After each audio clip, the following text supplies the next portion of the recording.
there's one thing I know about GT Online, and that's businesses. You ask me what's best, what's worst, what's profitable, and I'll answer. Throughout today's video, I will go over the best businesses for a few different price ranges so you can decide which one to choose and start your criminal empire. Whether you're new to the game or experienced, you'll absolutely learn something new. Let's get started. Starting with the low/budget range, which I have set at under 500k, and there's not a lot to pick from here. However, the first one we got is the MC Clubhouse. Many would probably not even call this a business because they just see it as a funnel to the MC businesses like the Coke Lockup and the lab and the green stuff and all that, you know. However, the MC Clubhouse is really good for beginners because of certain missions that you can do. First off, to get a MC Clubhouse, you need at least $200,000. The most expensive one you can buy is $495,000. So somewhere between there you can buy one, but I recommend just getting the cheapest one. The missions you want to do is the life and death bikes mission and also the hit the roof mission. These two are great missions for beginners to just grind back to back and then get some easy and quick cash to begin their career in GT Online. They will get you quite a bit of cash pretty quick. If you grind for a few hours or so, or quite a lot of hours actually, you can get up to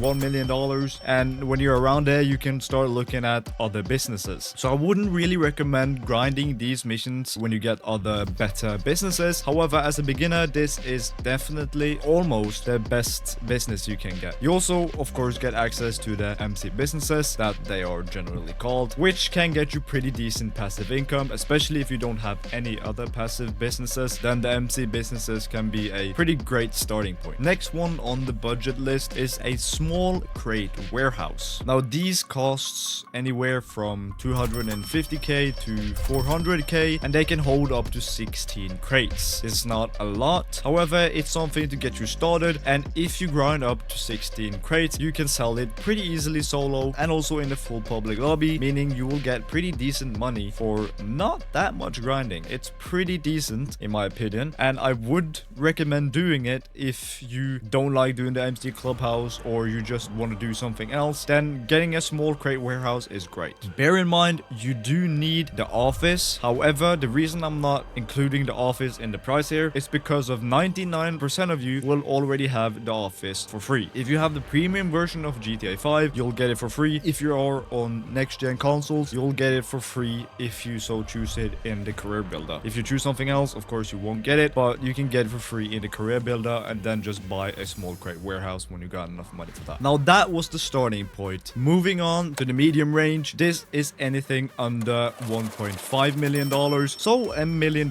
increase, but in this game these days that is actually medium. So let's get into it. The first one I have is the Asset Lab. Now the Asset Lab costs $750,000. However, you can get it for free, and I'm saying free because it's not really free, but in a way it's also free because you can do some missions for it that gives you the money that you need to unlock the Asset Lab. You get that money from those missions. So even though you need to pay for the Asset Lab when you're done with all the missions, you have already gotten all the money you need for the Asset Lab in the process of unlocking it, if that makes sense. However, for the Asset Lab to actually be worth it, you do need a 250k upgrade, and this you need or else it won't be any good. The total price will be $950,000. Now this might seem like a lot, but then again you will get a bunch of money from doing the missions, and then when you're done all that you just need to do a few MC Clubhouse missions or contact missions, whatever you want, just to get the rest of the money, and then you can buy this Asset Lab. It's a passive business. It's one of the best passive businesses in the entire game. If you sell a full Asset Lab in a full lobby, it can be sold for over $500,000. That is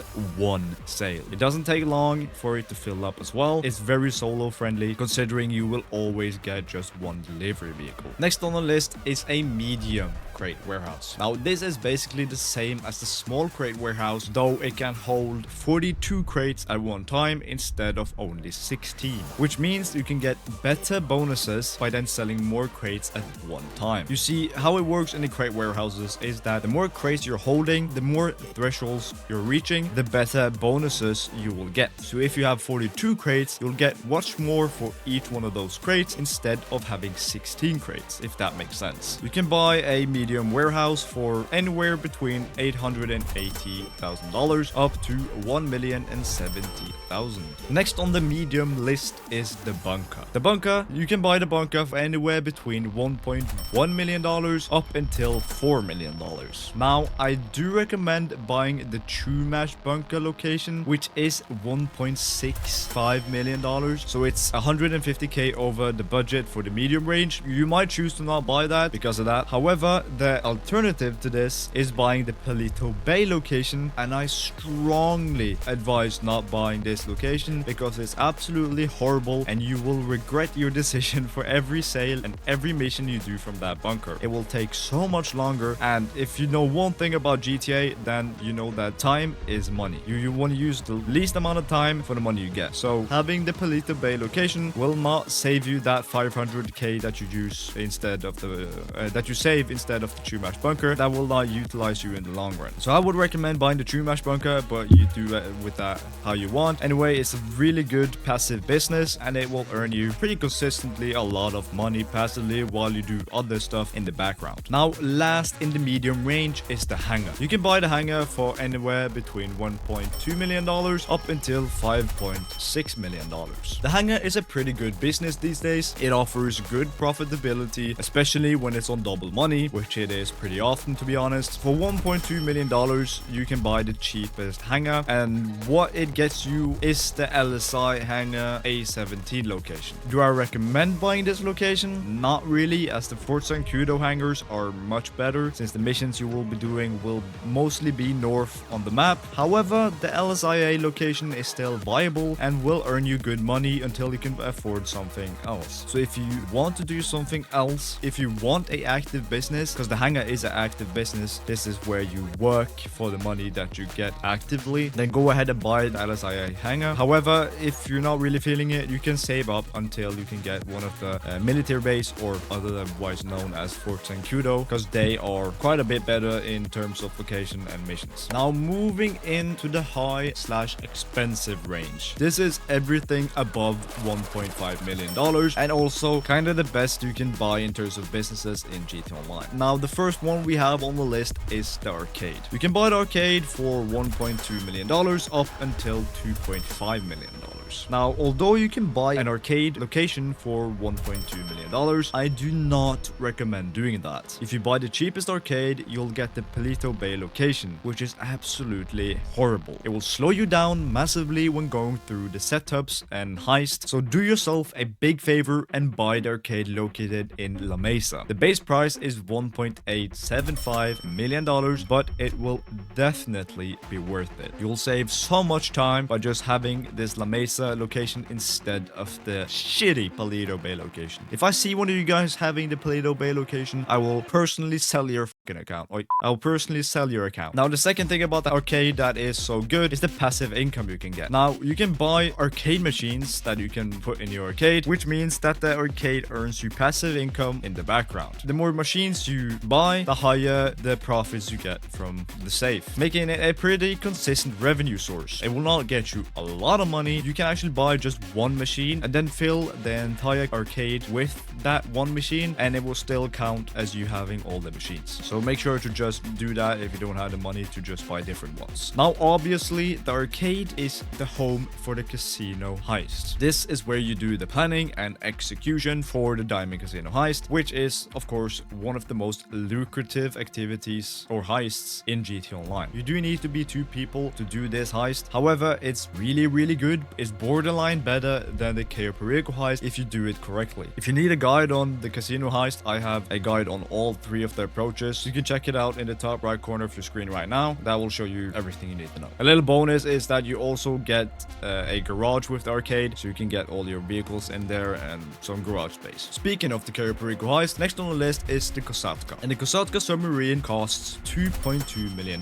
at the bare minimum. Now, obviously, you get access to the Cayo Perico heist with this, which is commonly known as the best heist in the entire game, or best money-making method in the entire game. And it's also solo, which makes it even nothing greater than that. And it's really easy. It's really quick. Just get this. You need the Kosatka submarine just for the Cape Perico heist alone. A little cherry on top as well is that you can fast travel with the Kosatka. If you spawn in it, whatever, if you want to get to the other side of the map, you can technically go in the Kosatka and then fast travel up to Toledo Bay, for example, or somewhere else on the map for $10,000 if you haven't done the Cape Perico heist before. And then after that, it will cost 2k. So it's really cheap and it can save you quite a bit of time if you're playing in a public lobby, for example. Next on the expensive list is the nightclub. Now, the nightclub you can pick up for anywhere between $1 million and $80,000 up to $1.7 million. Now, the price for the nightclub itself is not that high. I could have put it in medium, for example, in medium range. However, I'm putting it in the high range category because of all the upgrades and the businesses you need for the nightclub to even make you money. You need at least 3 or 4 businesses to connect to the nightclub for it to be even worth buying. Ergo, this is an end game business. You do not want to buy this in the beginning. This is probably the last business you ever want to buy in GTA Online. It's really good. You need a lot of stuff before you can get this. Now, the nightclub is great because of its passive income. You get passive income from up in the actual club, and then you get passive income from the warehouse. The club makes you actually pretty good money if you keep the popularity high, which there are really easy methods of doing that, and you can get up to $50,000 every 48 minutes, and then it caps at 250k, I believe. Then you have to take it out of the safe, and then it can fill up again. And you also have the warehouse, which is where you will get the most money out of the nightclub, which is where all the managing and selling goods will happen from. So you will get goods from other businesses like the bunker, the cocaine lockup, the crate warehouse, whatever, and it will then operate passively, or the nightclub will operate passively, meaning you don't have to do anything to get supplies. Yeah, to get anything for the nightclub. It just does its own thing. You connect it to other businesses and it does its own thing. And it doesn't affect those other businesses at all. So don't be scared that you lose product or whatever. It doesn't affect those other businesses. The nightclub is also really solo friendly, considering that every sell mission you will do will be just one vehicle, meaning you can fill the nightclub up to the maximum and then sell it solo and you will have no problem at all. Again, the nightclub is an amazing business. It's probably the best passive business in the entire game, but it's an end game business. Do not buy this in the beginning. Next on the list is the agency, and you can pick the agency up for anywhere from $2 million up till $2.8 million.